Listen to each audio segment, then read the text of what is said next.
The air had thickened without warning. One moment, the Harbinger sailed through the swirling azure currents with the hum of her engines and the creak of rigging filling the decks. The next, an unnatural stillness descended, swallowing every sound as if the very sky above had sealed its lips. Captain Rourke's sharp eyes narrowed as the sunlight dimmed behind a vast shroud of grey mist, the kind that seemed to swallow light whole. All hands, prepare for unusual conditions. Rourke's voice cut through the eerie, quiet, steady and firm. The crew paused, the usual cacophony of a skyship's life, replaced by a suffocating silence that pressed in from every direction. Lyra Venn stood on the navigation platform, her fingers trembling slightly as she scanned the instruments. The compass spun erratically, and the communication devices emitted only static. "Captain, all frequencies are dead. It's like the storms swallowed our voices," she reported, her green eyes reflecting a flicker of unease. Joran Malik, the engineer, cursed under his breath as he pounded the control panel. No power fluctuation, no mechanical failure. This silence, it's unnatural. Something's wrong with the currents themselves. Below deck, the crew gathered as whispers of fear stirred. The silence was deafening, an oppressive force that seemed to mute even the beating of their own hearts. The Harbinger drifted like a ghost ship, caught in a tempest that roared without sound. Captain Rourke paced the bridge, his jaw clenched. This isn't just a storm, it's the curse manifesting. The ghost Helm's shadow is long, and it reaches far. First Mate Dowland stepped forward, voice low but steady. "We hold together, Captain. This silence can't break us." Ira, the enigmatic passenger, watched from the shadows, her pale face serene yet inscrutable. When finally she spoke, her voice was a whisper that seemed to echo in the stillness. "The storm feeds on fear and division. Unity is your shield." The crew exchanged wary glances, the weight of her words settling among them. Rourke's gaze hardened with renewed purpose. "Then we stand as one. No fear, no doubt. Bring the Harbinger through this silence, or we perish in it." Hours stretched inside the clammy mist. The air grew cold, and spectral lights flickered at the edges of the ship, like distant lanterns swaying in an unseen breeze. Lyra's hands steadied on the controls, tracing the faintest currents beneath the quiet. Joran coordinated with the engine room, keeping the ship's heart beating despite the lack of external guidance. Voices rose in a fragile chorus, a shared determination that wove a fragile tapestry of hope. The crew's unity became a beacon against the oppressive silence, and slowly, imperceptibly, the Harbinger edged forward. Then, as suddenly as it had come, the silence broke. A gust of wind tore through the masts, and distant thunder rumbled like a returning heartbeat. The mist thinned, revealing a sky touched by the first light of dusk. Captain Rourke exhaled, the tension easing but not vanishing. "We've survived the silent tempest, but the curse grows stronger. We must be ready." Lyra nodded, her eyes meeting his with a mix of respect and renewed trust. "Together, Captain." As the Harbinger sailed onward into the uncertain skies, the crew braced for the trials yet to come. Bound by the silent storm's lesson, only unity could shield them from the curse's deepening shadow. But somewhere deep in the swirling currents, unseen eyes watched hand. The tempest was far from over. The Harbinger had become a vessel caught not only in the treacherous airborne currents between the submerged islands, but also in the growing shadow of the ghost Helm's curse. Captain Rourke stood resolute, his hand firm on the helm as a stifling silence wrapped the ship like a shroud. The silence was unnatural, a void where sound itself seemed to be swallowed. This was no ordinary storm. It was a tempest of silence, a cruel test of the crew's mettle and the captain's regained command. The crew moved with cautious precision. Lyra Ven's fingers danced over the navigation instruments, her face pale but determined. Joran Malik's usual sharp tongue was muffled by concentration as he inspected the ship's systems. The mysterious passenger, Ira, watched from the shadows, her piercing gaze unblinking and unreadable. Communication lines went dead, compasses spun erratically, and the very air grew heavy with anticipation. The Harbinger was isolated, a lone ship adrift in a silent tempest, where the only sounds were the crew's measured breaths and the creaking timbers strained by unseen forces. Rourke's voice was the anchor in the growing unease. Hold fast, trust in each other. We've faced worse storms and come through. This silence will break if we stand together. The crew's fears simmered beneath the surface, but Rourke's unwavering presence steeled their resolve. As the spectral lights flickered and the weight of the curse pressed closer, the Harbinger pressed onward, borne by the fragile thread of unity and the captain's hard-won command. The silent tempest was not merely a storm, it was a crucible, and the Harbinger and her crew would either emerge stronger or be consumed by the curse that haunted their skies.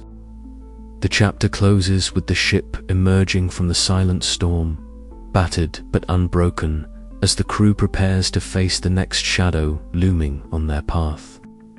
The curse's grip tightens, but so does their unity, setting the stage for the trials yet to come. The dense mist clung to the hull of the Harbinger as it drifted closer to the island's jagged shore, a spectral veil muffling the creak of wood and the whisper of canvas. Captain Rourke stood at the prow, eyes narrowed against the damp chill that clung to the air like a shroud. The island lay before them, a silhouette of twisted trees and cragged rock, its shores swallowed by an unnatural fog that seemed alive with murmurs.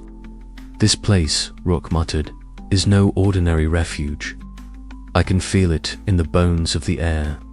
Lyra, standing beside him, with a map clenched in one hand and her keen gaze scanning the horizon, nodded grimly. "The currents around this isle are erratic-like. The island itself resists our presence. Yet, it's the closest haven we have.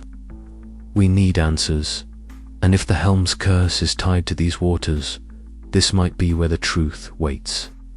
The crew busied themselves with preparations as the Harbinger's anchor bit into the soil beneath the shifting mists. Marek tightened his grip on a wrench, his jaw set as he watched the swirling fog with distrust.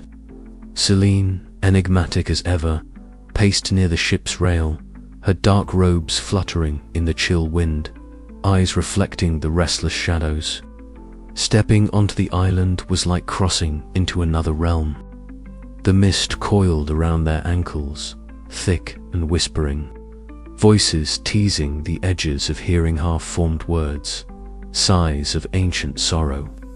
The trees loomed overhead, gnarled limbs twisting like arthritic fingers, their leaves rustling in a soundless breeze. It was a place where silence spoke louder than shouts. "Stay close," Rourke commanded, his voice low. "We don't know what spirits linger here." They moved cautiously through the underbrush, the ground soft beneath their boots, muffled by moss and fallen leaves. Lyra's eyes caught a glimmerous stone monolith rising from the earth, covered in ancient runes that pulsed faintly with an otherworldly light. Lanterns were raised, their flames flickering against the carved symbols. Rourke stepped forward, tracing the runes with a gloved finger. "These markings, they tell a story." Lyra leaned in, her fingers deftly tracing the patterns, murmuring translations learned from old texts. An ancient pact made between the submerged rulers and a power bound to the Helm. The curse is no accident, it's a chain forged long ago to control the skies and seas. A hush fell over the group as the weight of the revelation settled. The helm was not merely a cursed artifact, but a linchpin in a centuries-old scheme crafted to bind and dominate. The implications rippled through their minds, stirring doubts and fears. Merrick's sharp voice broke the silence as he confronted Celine, suspicion flaring in his eyes. "You knew more about this place than you've let on. What are you hiding?" Selena's gaze met his with a cold, unreadable expression. "I carry my own chains, engineer. The helm's curse touches all who sail these skies, whether they know it or not. Trust is a scarce commodity here." Tempers flared briefly before reason tempered the discord. They set up camp beneath the twisted canopy, the firelight casting long, flickering shadows that seemed to dance with the whispered voices carried on the wind. The island's secrets pressed close, threading through the night air and settling into their bones. Rourke stared into the flames, the faces of his crew reflecting in the wavering light.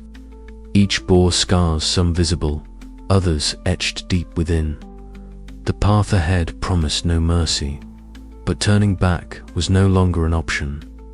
The Island of Whispers had spoken, and with it, the helm's dark legacy grew clearer. Redemption awaited on a knife's edge, sharpened by the truths unearthed beneath the haunted boughs. As the whispers swelled around them, rising into a swell of sound that was almost a voice, Rourke clenched his fists. "We carry more than a cursed helm," he thought.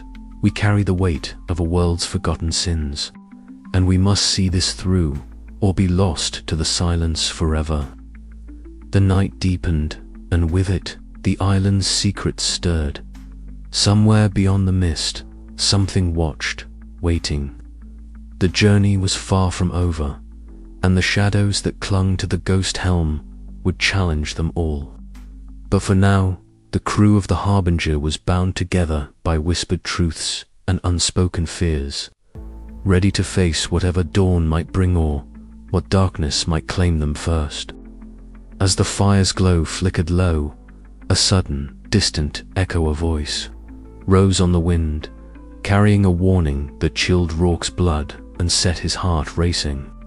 The island was alive with more than memories. It was a sentinel of secrets, and the next revelation was only moments away. The sky above the submerged world darkened swiftly, as if the very heavens were closing in on the Harbinger. Captain Rourke stood at the helm, his gaze sharp and unyielding, watching the churning maelstrom of airborne currents that twisted like serpents between the submerged islands. The air grew heavy with the scent of ozone and salt, a harbinger of the violent storm brewing ahead.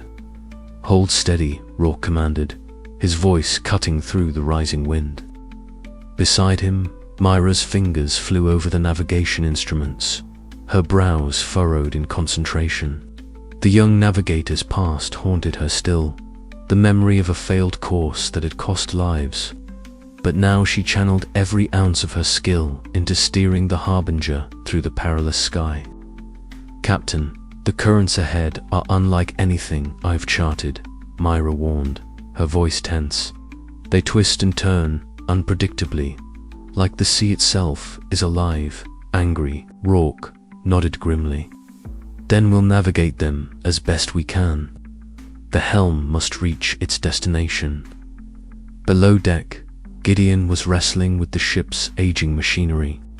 The Harbinger groaned under the strain, the engine sputtering as if protesting the cruel winds. Sparks flew from the engine room's grates, and the sharp clang of metal echoed through the ship's frame. "Blast this cursed weather," Gideon muttered, wiping sweat from his brow. "These currents are tearing us apart." A sudden lurch sent the ship tilting dangerously, the wooden deck creaking ominously. Crew members scrambled to secure riggings and brace themselves. The ghost helm, secured in the captain's quarters, seemed to hum faintly, its dark energy weaving into the storm's fury.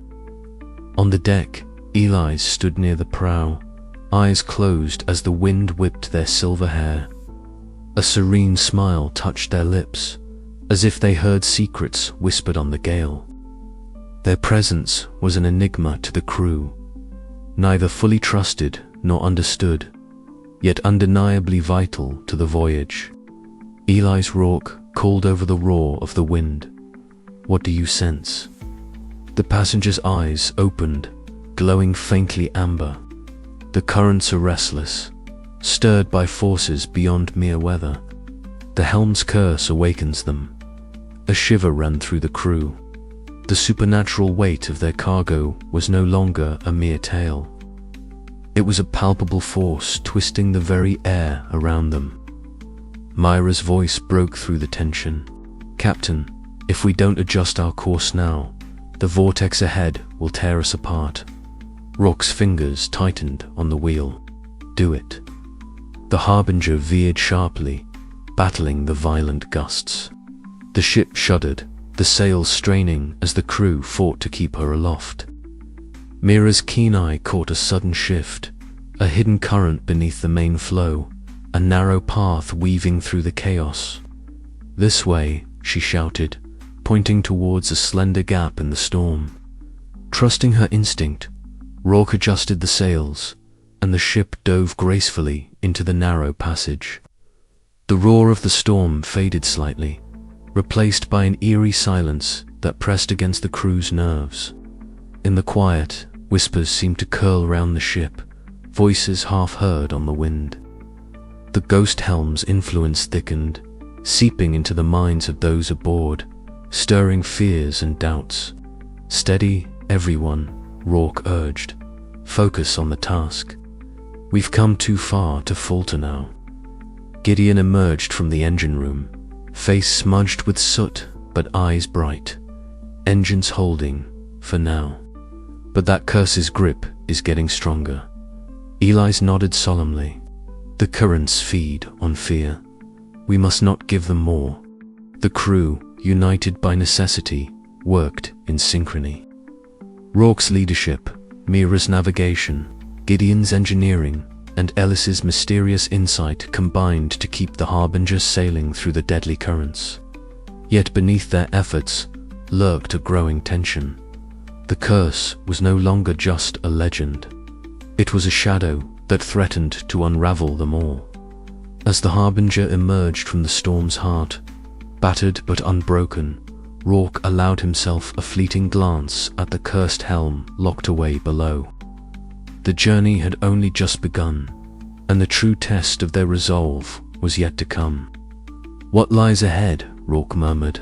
"Only the winds can tell." But the winds whispered of darker days, and the crew's fragile trust was a candle flickering in an unforgiving gale. The dim glow of twilight bled through the portholes of the Harbinger, casting long shadows across the worn wood of the captain's quarters. Captain Rourke sat heavily in his chair, eyes locked onto the ghost helm resting ominously upon its pedestal. The artifact pulsed with a faint, unnatural light that seemed to breathe in the silence, its surface shifting like liquid shadow. Tendrils of darkness crept from its edges, stretching and curling across the floorboards like smoky fingers reaching for something unseen.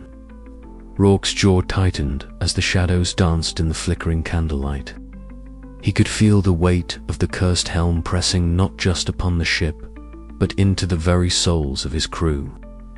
The legends had spoken of this, how the helm's curse was not merely misfortune, but a living entity that fed on fear and suspicion. He rubbed a hand over his stubbled chin, trying to steel himself against the gnawing dread that settled like fog in his chest. "Captain," a voice whispered at the door. It was Alara, her silhouette outlined by the faint corridor light. She stepped inside, eyes sharp and wary, her expression tight with unease. "The crew is restless. Shadows have been seen moving in the lower decks. Marek says it's nonsense, but I heard voices whispers that no one else seems to catch." Rourke gestured to the helm. "It's more than nonsense. The helm's curse is waking. We need to keep the crew united, or this ship will tear itself apart before we reach the island." Ilara's eyes flicked toward the helm and then back to Rourke. Do you think the curse is real? Or is it just fear playing tricks on us? Before Rourke could answer, the door banged open again, and Marek stormed in, his face flushed with frustration. Fear. It's superstition. This cursed trinket is nothing but old sailors' tales. We have real problems, mechanical failures, dwindling supplies. We can't afford to waste time chasing shadows. Tension crackled between the three like static electricity. Marek's skepticism clashed with Elaros' unease, and Rourke found himself caught between the two. The helm pulsed again, darker shadows writhing across its surface. That night, as the Harbinger sailed through the starless sky, shadows crept along the corridors below deck. Whispered voices teased the edges of hearing, slipping between conversations and stirring unease. Ilara patrolled the halls, her hand never far from the dagger at her waist. She caught Marek in a dim passage, his eyes darting nervously. You don't believe me, do you? She demanded, voice low. I believe we're all tired, Marek snapped back. Tired of this cursed voyage and your tales of ghosts and curses. Their argument was cut short by a sudden chill that swept the corridor, and both froze as a shadow flickered past a shape too quick and insubstantial to grasp. Marek's face paled. Fine, he muttered. Maybe there's something here, but it won't break me. Meanwhile, Silas, the mysterious passenger who had spoken little since boarding, vanished from his cabin under cover of a swirling mist that seemed to seep from the helm itself. The crew whispered in hushed tones about his strange comings and goings, suspicion growing like wild ivy around his shadowy figure. On the deck, under the oppressive darkness of the clouded sky, Rourke found Silas standing alone, his face obscured. Why do you hide in shadows? Rourke asked, voice steady but edged with frustration. Silas smiled faintly, eyes gleaming. Because the shadows are where the truth resides, Captain. The helm calls to me as it does to all, but my path is my own. A sudden gust rattled the rigging, and Silas vanished into the night, leaving Rourke with more questions than answers. Back below, the crew gathered in the mess hall, voices rising in heated debate. Accusations flew who was sabotaging the ship, who was under the helm's sway. The shadows seemed to pulse with malevolent life, pressing against the walls as if listening. Fear twisted every word, every glance exchanged. We can't trust each other, Ilara said, voice trembling. The helm's curse is breaking us. Rourke slammed a fist on the table, commanding silence. Enough. This ship is our home, and we survive by standing together. The curse wants us divided. We will not give it that victory. But even as he spoke, a creeping doubt settled in his heart. The helm's shadow had taken root not just on the ship, but in the minds and hearts of those aboard. The question gnawed at him. Could he hold the crew together long enough to see this through? Or would the ghost helm doom them all? The Harbinger sailed onward into the night, its fate entwined with the shadows that now haunted every corner, every soul aboard. The Harbinger sailed quietly above the submerged ruins, the water beneath the ship ablaze with a ghostly luminescence. The sunken city stretched out in a sprawling tableau of coral-covered spires and collapsed domes, each structure shimmering faintly as bioluminescent flora clung to the ancient stones. The crew gathered at the railings, their faces pale in the eerie blue-green glow, eyes wide with a mixture of reverence and dread. Captain Rourke stood among them, the weight of his past failures pressing heavily on his shoulders, yet his gaze was steady as it traced the outlines of the drowned metropolis. "What is this place?" murmured one of the deckhands, his voice barely carrying over the gentle creak of the ship's timbers. Mira stepped forward, her fingers brushing the worn leather of her satchel as she unfolded a set of ancient charts. "This is the lost city of Eloria," she said quietly, her voice laced with both awe and caution. "Once the heart of the submerged world, its people were said to control the celestial currents and maintain balance between sea and sky. But their pride led to ruin." Rourke's eyes narrowed, and the ghost helm, Miros, gaze flickered to the helm, secured in the captain's quarters below deck. Legends say it belonged to Eloria's final captain, an artifact bound by a pact with the elemental forces. It was meant to protect the city's secrets, but the price was a curse that doomed any ship carrying it. Below deck, Elric worked silently, the soft hum of tools and the faint scent of oil filling the cramped space. He held a small, strange artifact retrieved from the city's depths, its surface alive with subtle pulses of light.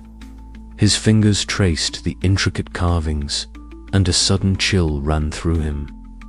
The artifact thrummed with a malevolent energy, tangible and oppressive. "This isn't just superstition," he muttered, glancing toward the helm locked away in the cabinet. "There's something here, something alive in the curse." Up on deck, the mysterious passengers stood at the ship's prow, their eyes fixed on the horizon beyond the glowing city. Their voice, low and resonant, carried a weight that silenced the surrounding chatter. "The pact was forged in desperation," they intoned, "to guard knowledge that could unravel the balance of our world. The curse is a chain, binding the helm and its bearer to an eternal vigil. To carry it is to accept a burden far greater than death." Rourke stepped forward, his voice steady despite the unease tightening his chest. "Then what choice do we have? If this curse is a chain, how do we break it? And what happens if we fail?" The passenger's eyes met his, inscrutable as the depths below. "That is the question that will decide your fate." As night deepened, the Harbinger drifted slowly over the city, the glowing ruins casting long shadows that danced across the water's surface. The knowledge gained here was a double-edged sword, a beacon of hope and a harbinger of doom. The crew retreated into their quarters, minds heavy with the revelations, each haunted by the shadows of the past and the uncertain path ahead. Captain Rourke stood alone on the deck, staring into the depths. The last light of the sunken city flickered beneath him, a fragile glow in an endless sea of darkness.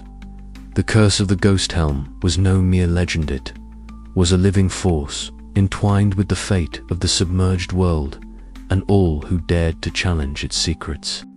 And as the currents whispered their ancient songs, Rourke knew the true test was only just beginning. The wind stirred, carrying with it the faintest echo of a warning, one he could neither ignore nor escape. The Harbinger pressed onward into the unknown.